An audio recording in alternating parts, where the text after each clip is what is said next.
Assalamualaikum warahmatullahi wabarakatuh. Perkenalkan, nama saya Istiqomah, NIDN 0702079002. Saya adalah salah satu dosen pada Prodi Ekonomi Syariah Fakultas Agama Islam Universitas Muhammadiyah Jember. Pada semester ini saya mengampu mata kuliah Hukum Perjanjian Ekonomi Syariah dengan kode MJU FAI Asia 039 yang ditempuh oleh mahasiswa ekonomi syariah semester 5 dengan bobot sebanyak 2 SKS. Adapun deskripsi mata kuliah Hukum Perjanjian Ekonomi Syariah yaitu mata kuliah yang membahas tentang perjanjian yang sengaja dibuat secara tertulis sehingga dapat digunakan sebagai alat bukti bagi para pihak yang berkepentingan sesuai dengan syariat Islam. Adapun metode perkuliahan yang digunakan pada pembelajaran ini adalah yang pertama ceramah, di mana dosen memberikan materi kepada mahasiswa, dan yang kedua adalah interaction, yaitu adanya komunikasi dan diskusi dua arah dari mahasiswa, dan yang terakhir adalah assessment dengan media yang digunakan adalah slide PowerPoint, buku referensi, WA group, dan e-learning. Berikut ini adalah video perkuliahan kami di kelas.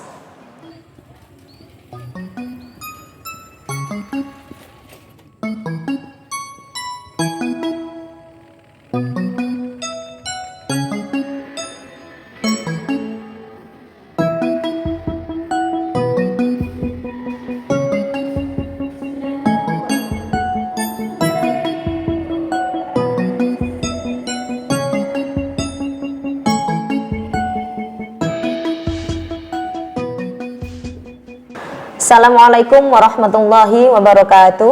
Waalaikumsalam warahmatullahi wabarakatuh. Selamat siang mahasiswa. Alhamdulillah pada siang hari ini kita bisa bertatap muka kembali untuk mata kuliah Hukum Perjanjian Ekonomi Syariah. Nah, kalau pada pertemuan kemarin kita sudah melaksanakan kontrak kuliah, overview mata kuliah, dan lain sebagainya, maka sesuai kesepakatan kemarin pada siang hari ini, pada pertemuan kali ini kita akan membahas materi tentang dasar-dasar hukum perjanjian ekonomi syariah. Nah, seperti yang mahasiswa tahu bahwasanya mata kuliah hukum perjanjian ekonomi syariah ini mempunyai kode MJU FAI Asia 039 dengan bobot 2 SKS. Nah, sebelum memulai tema, sebelum kita memasuki tema, saya ingin menanyakan, apakah ada mahasiswa yang tidak masuk? Ada Ibu. Ya, siapa yang tidak masuk? Siapa saja? Oktavia Dinda Lestari. Oktavia Dinda Lestari. Oke, ada lagi? Randy, Bu. Randy. Baik. Alasannya kenapa nggak masuk ini? Oktavia sama Randy ini. Oktavia sakit, Ibu. Oktavia sakit. Kalau Randy? Alfa, karena tidak ada konfirmasi ya ke saya. Baik, terima kasih. Jadi materi kita pada siang hari ini adalah dasar-dasar hukum perjanjian syariah. Nah, ini adalah kompetensi atau KAD dari mata kuliah ini, yakni mahasiswa mampu memahami dan menjelaskan tentang dasar-dasar hukum perjanjian syariah. Ya. Saya ulangi bahwasanya kompetensi yang diharapkan untuk mata kuliah dengan pada subbahasan dasar-dasar perjanjian ini adalah mahasiswa mampu memahami dan menjelaskan tentang dasar-dasar hukum perjanjian syariah. Adapun indikator kompetensinya apa? Yakni mahasiswa mampu memahami definisi perjanjian syariah, macam-macam akad, tujuan berlakunya akad, dan prinsip perjanjian syariah, serta rukun dan syarat perjanjian. Di mana indikator kompetensi ini juga sekaligus mencerminkan sub-sub bahasan yang akan kita bahas pada siang hari ini.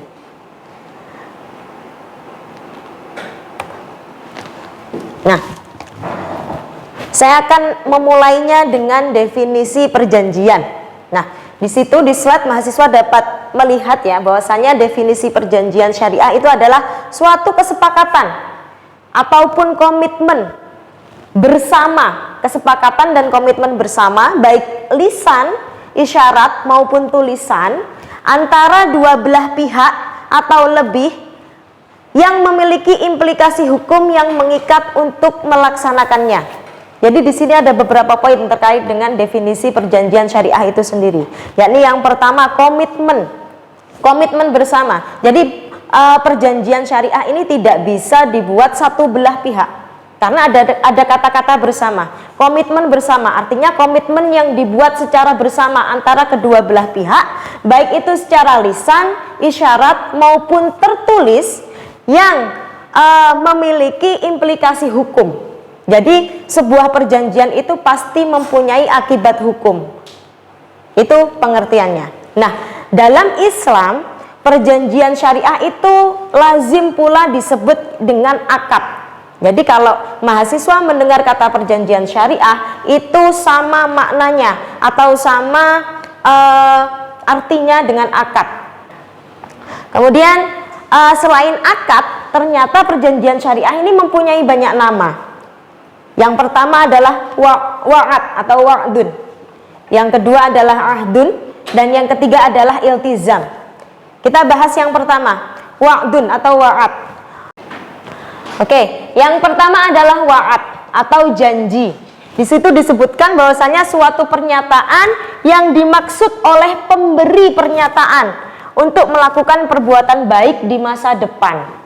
Jadi walaupun akad atau perjanjian syariah ini memiliki banyak nama, ternyata masing-masing nama itu mempunyai arti yang berbeda. Seperti yang pertama ini wa'ad. Wa'ad atau janji adalah pernyataan yang diberikan oleh seseorang untuk melakukan sesuatu hal yang baik di masa yang akan datang. Berarti apa? Wa'ad ini hanya melibatkan satu belah pihak saja, karena hanya pernyataan dari satu orang, tidak melibatkan orang lain. Seperti halnya berjanji. Katakanlah Dila berjanji minggu depan akan mengajak jalan-jalan maghfirah. Nah, itu adalah janji, tidak ada implikasi hukumnya. Karena hanya sekedar janji, bukan perjanjian. Jadi wa'ad ini adalah suatu pernyataan yang disampaikan oleh seseorang untuk melakukan hal baik di masa yang akan datang. Yang kedua adalah ahdun.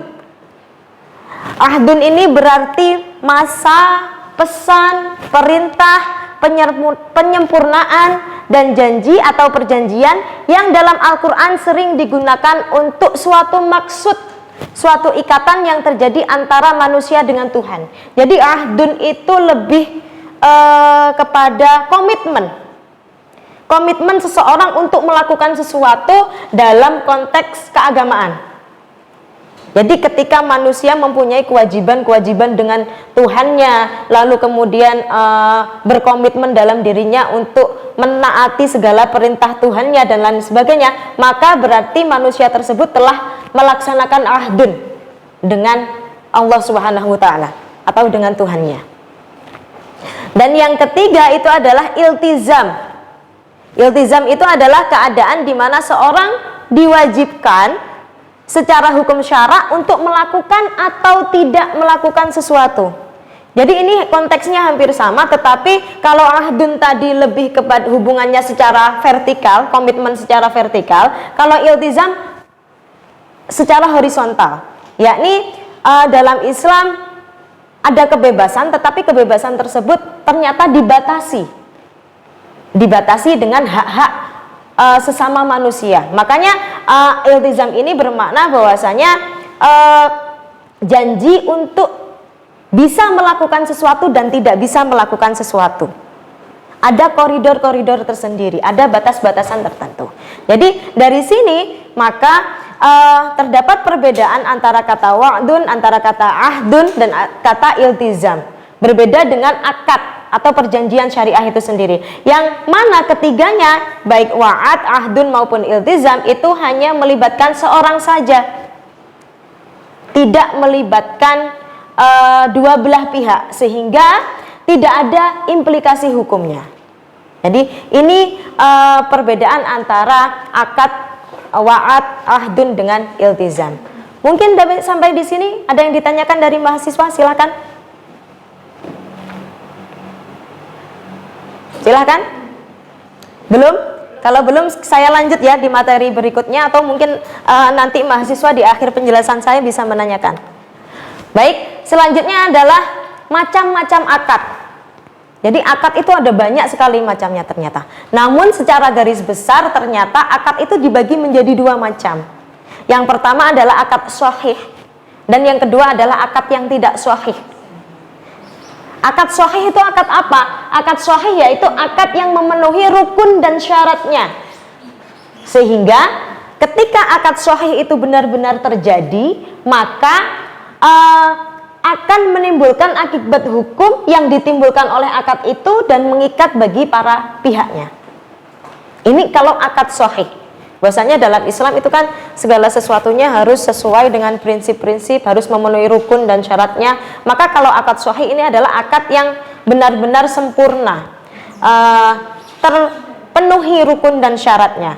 Ketika terpenuhi rukun dan syarat-syaratnya, maka akad sahih ini akan menimbulkan akibat hukum tertentu. Akibat hukum itu seperti apa sih? Seperti contohnya begini, ada perjanjian jual beli. Jual beli itu kalau terrealisasikan, katakanlah Dila menjual sepeda motor kepada Randy. Ketika akad jual beli ini benar-benar terrealisasikan, maka akan ada akibat hukum yang terjadi. Akibat hukumnya apa? Terjadinya perpindahan kepemilikan. Sepeda motor yang asal muasalnya miliknya Dila, dengan adanya akad perjanjian jual beli ini, maka sepeda motor tersebut berpindah kepemilikannya kepada Randy. Karena akadnya adalah sahih, terpenuhi rukun dan syaratnya, dan akadnya memang diperbolehkan.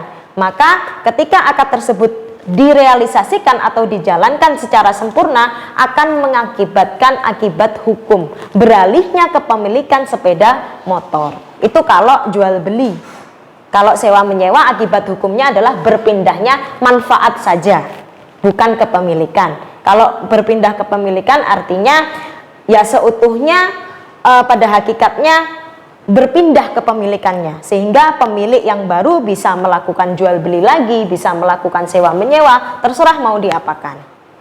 Seperti itu. Nah, yang kedua adalah akad tidak sahih, atau akad yang tidak terpenuhi rukun dan syaratnya. Seperti apa? Jadi kalau akadnya tidak sahih, maka implikasinya adalah tidak bisa menimbulkan akibat hukum. Karena apa? Tidak sahih. Tidak sahih ini berarti akadnya bisa jadi batal atau tidak sah. Contohnya, akad yang dilakukan oleh anak di bawah pengampuan atau anak kecil, anak yang belum balik. Katakanlah ada anak usia 3 tahun melaksanakan jual beli sepeda motor dengan anak 5 tahun. Walaupun akad ini terrealisasi, tetapi akad tersebut secara hakikatnya itu adalah tidak sah atau batal. Karena itu tadi tidak terpenuhi rukun dan syaratnya. Seperti itu. Nah, ini adalah garis besar dari macam-macam akad. Yakni yang pertama adalah akad sahih dan yang kedua adalah akad yang tidak sahih. Dan kemudian ada lagi pembagian akad-akad yang lain. Yang pertama adalah dari segi nama. Akad dari segi nama itu yang pertama akad bernama. Akad bernama itu adalah akad yang memang dalam Islam sudah ada dan diberikan nama. Contohnya akad baik atau akad jual beli, kemudian akad salam atau sewa menyewa, akad ijarah, akad ujroh, akad rohen atau gadai. Itu semua adalah akad-akad bernama yang memang sudah disyariatkan oleh Allah Subhanahu wa taala. Dan memang ada. Itu yang pertama. Yang kedua adalah akad yang tidak bernama. Akad yang tidak bernama itu adalah akad yang terjadi sesuai dengan perkembangan zaman. Contohnya dari akad yang tidak bernama. Banyak sekali ya sekarang instrumen-instrumen keuangan yang merupakan pengembangan dari akad-akad asal yang bernama. Contohnya ada suku, kemudian obligasi, kemudian saham, ada e-commerce dan lain sebagainya. Itu adalah akad-akad baru yang tidak bernama, yang memberikan nama siapa? Ya kita, masyarakat, sesuai dengan perkembangan zamannya. Seperti itu. Yang selanjutnya adalah akad pokok dan akad aksesorir. Akad pokok itu adalah akad yang tidak terikat, tidak bergantung kepada akad lain. Jadi pelaksanaannya merdeka, secara merdeka atau secara bebas, tidak bergantung dengan akad lain. Contohnya akad jual beli. Akad jual beli itu adalah merupakan akad pokok karena tidak bergantung dengan akad lain. Kemudian ada akad aksesorir. Akad aksesorir itu adalah akad yang bergantung kepada akad pokok. Contohnya biasanya kalau mahasiswa shopping ke mall itu kan ada diskon 10%, kemudian ada tanda bintang. Nah, tanda bintangnya itu kan biasanya dijelaskan minimal pembelian katakanlah 200.000 atau 250.000. Nah, ini diskon tersebut merupakan salah satu contoh akad aksesorir. Karena pemberian diskon baru bisa dilakukan atau diberikan ketika pembelian mencapai minimal katakanlah 250.000, 200.000 atau sejumlah nominal tertentu. Sampai sejauh ini ada yang ditanyakan mahasiswa? Belum. Nah, pembagian yang terakhir dari akad adalah akad formalistik dan akad konsensual. Yang pertama adalah akad konsensual ya, akad konsensual dulu maksud saya. Akad konsensual atau konsensual itu adalah akad yang dibuat berdasarkan kesepakatan kedua belah pihak. Jadi seperti contoh tadi, Dila dengan Randy atau Dila dengan Ilham melaksanakan akad jual beli. Itu memang karena kehendaknya Dila dan kehendaknya Ilham. Kedua belah pihak sama-sama mempunyai keinginan untuk melakukan akad tersebut. Itu dinamakan akad konsensual atau konsensual. Karena di situ ada unsur kerelaan di antara kedua belah pihak atau adanya unsur kebebasan berkontrak. Lalu apakah ada akad yang hanya berasal dari salah satu pihak keinginannya? Ada ternyata, yakni akad formalistik. Akad formalistik itu akad yang dibuat hanya satu belah pihak tetapi mengikat semua pihak. Contohnya undang-undang. Undang-undang itu juga termasuk akad. Undang-undang yang dibuat oleh penguasa. Jadi akad formalistik ini adalah erat kaitannya dengan segala kebijakan yang dibuat oleh pemimpin, kebijakan yang dibuat oleh penguasa. Ini dinamakan dengan akad formalistik. Seperti undang-undang. Undang-undang itu apakah dibuatnya melibatkan seluruh masyarakat? Kan tidak. Mau tidak mau, suka tidak suka, ketika sebuah undang-undang atau peraturan dalam suatu negara diterbitkan, maka akan mengikat kepada seluruh penduduk yang ada di situ. Jadi akad formalistik ini erat kaitannya dengan segala kebijakan yang dibuat oleh penguasa, entah itu pemerintah, entah itu pimpinan yang punya kuasa atas suatu hal. Baik, sampai di sini ada yang ditanyakan? Oke, siapa namanya? Sebutkan nama. Baik, perkenalkan, nama saya Sulaiman bin Sami, NIM 023. Mengenai akad tidak sahih, bagaimana tentang transaksi yang dari salah satu pihak ini belum mengikuti syarat tertentu? Seperti halnya contoh adik saya yang masih umur 3 tahun atau 4 tahun ini ingin membeli makanan ringan di suatu toko. Nah, tapi yang si penjual tadi sudah balik dan sudah memenuhi syarat transaksi. Baik, jadi intinya ini lebih kepada fenomena yang terjadi di masyarakat ya pertanyaannya Hilam. Karena memang kalau kita lihat di masyarakat itu kan anak kecil usia 5 tahun, anak TK itu kan bawa uang 2.000 kemudian belanja di warung-warung kecil, di toko-toko kelontong untuk beli jajan. Nah, itu bagaimana akadnya? Apakah sah? Apakah tidak? Karena pada dasarnya kalau kita lihat, kita analisis, itu adalah akad tidak sahih. Nah, begini Ilham, tidak semua akad tidak sahih itu batal. Tidak semua akad tidak sahih itu batal. Ya. Dengan syarat apa? Dengan syarat kalau akad tersebut memang sudah lazim terjadi di masyarakat. Artinya lazim itu adalah sudah menjadi adat. Ada kaidah fikih yang menyatakan bahwasanya al-adatul muhakkamah, bahwasanya adat di tempat setempat itu bisa menjadi hukum. Dan itu memang dibenarkan secara syar'i.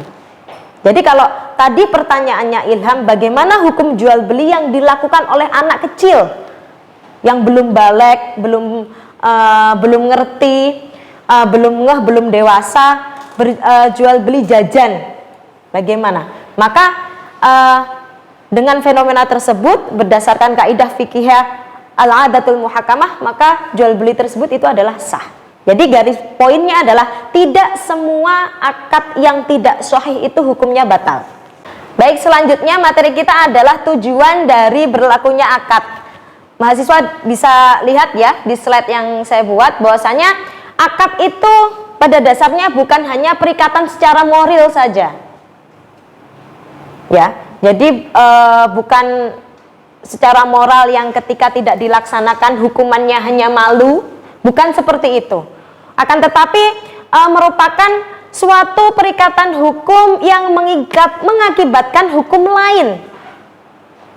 Seperti yang saya jelaskan di awal tadi bahwasanya akad itu mengakibatkan akibat hukum tertentu. Jadi sekali lagi bahwasanya akad bukan perikatan moral, tidak sebatas pada urusan moral yang ketika salah satu pihak tidak melaksanakan maka akibatnya hanya malu, hanya dicela, tidak seperti itu. Tetapi ada akibat lain yang lebih dalam, yakni mengakibatkan akibat hukum. Nah, yang selanjutnya kita memasuki pada tema prinsip-prinsip perjanjian syariah. Ada beberapa prinsip ya yang melandasi perjanjian syariah. Yang pertama adalah prinsip tauhid. Ini yang tidak dimiliki oleh prinsip perjanjian konvensional. Jadi ada prinsip tauhid atau prinsip ilahiyah, prinsip ketuhanan. Bahwasanya kita sebagai umat Islam itu selalu meyakini bahwa apapun yang kita laksanakan, apapun yang kita kerjakan itu bahwasanya selalu ada atau selalu berada dalam pengawasan Allah Subhanahu wa taala. Sehingga ketika kita setiap dalam bertransaksi melibatkan yang di atas, maka kita akan melaksanakan segala kewajiban dan haknya itu sebagaimana yang telah disepakati. Karena itu tadi kita selalu merasa bahwasanya kita dalam pengawasan Allah Subhanahu wa taala. Ini sangat prinsipil sekali ya, sangat mendasar, sehingga berdasarkan prinsip ini, kalau memang benar-benar mengamalkan prinsip ini, tidak ada kemudian terjadi wan prestasi, kemudian tidak ada yang namanya ingkar janji dan lain sebagainya. Karena kita sebagai umat muslim takut, walaupun tidak ada yang melihat, ternyata ada yang mengawasi. Siapa? Allah Subhanahu wa taala. Kemudian Saya bila Andi Puspita, Ibu izin bertanya. ya, silakan. Apabila keenam prinsip tersebut tidak terrealisasikan, bagaimana dampaknya, Ibu? Apakah ada dampaknya? Terima kasih. Baik, pertanyaan bagus ya. Ketika prinsip-prinsip ini tidak terpenuhi, apa akibatnya? Apa impactnya kepada sebuah perjanjian? Prinsip ini kan sesuatu hal yang abstrak ya. Tentu ada impactnya atau dampaknya kepada perjanjian. Entah itu timbul ketidakadilan, entah itu timbul ketidaklancaran dalam berkontrak, dan lain sebagainya. Karena pada dasarnya prinsip perjanjian ini sifatnya abstrak. Kecuali kalau prinsip ini memang dituliskan secara tertulis dalam kontrak draft perjanjian. Jadi katakanlah kalau unsur persamaan atau kesetaraan tidak terpenuhi, maka yang terjadi salah satu pihak yang berkontrak akan terpaksa melakukannya. Bisa jadi dia melaksanakan kontrak itu karena sungkan. Bisa jadi dia melaksanakan kontrak itu karena tekanan dari atasan dan lain sebagainya. Atau mungkin ketika jual beli dilaksanakan oleh atasan dan bawahan. Sang atasan berjanji akan melakukan pelunasan dalam kurun waktu tempo tertentu. Ternyata setelah tempo waktu tertentu tidak pula membayarkan dan bawahan sungkan untuk menagih dan lain sebagainya. Maka akan terjadi berbagai bentuk ketidakadilan dalam pelaksanaan kontrak. Walaupun kadang-kadang prinsip ini bersifat abstrak.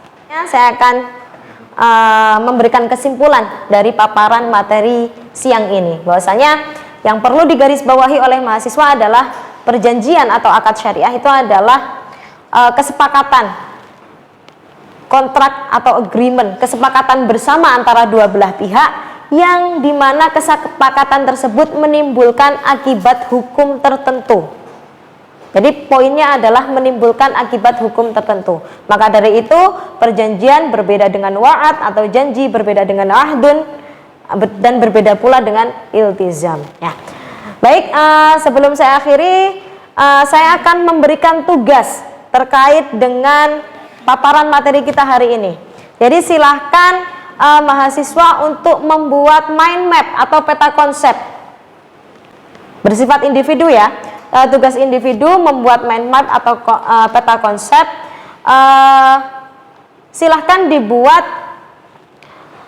entah itu melalui Word, entah itu melalui PowerPoint atau aplikasi yang lain, dan dikumpulkan melalui Google Drive. Silahkan nanti koordinator kelas untuk mengkoordinir dan kemudian dijadikan satu dan dikirimkan melalui Google Drive ke email saya.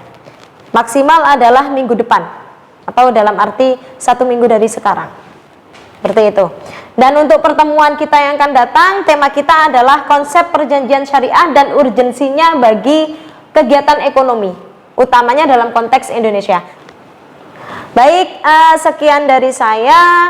Kurang lebihnya saya mohon maaf. Kita akhiri perkuliahan pada siang hari ini dengan bacaan hamdalah bersama-sama. Unsikum wa nafsi bitaqwallah. Wassalamualaikum warahmatullahi wabarakatuh. Waalaikumsalam warahmatullahi wabarakatuh.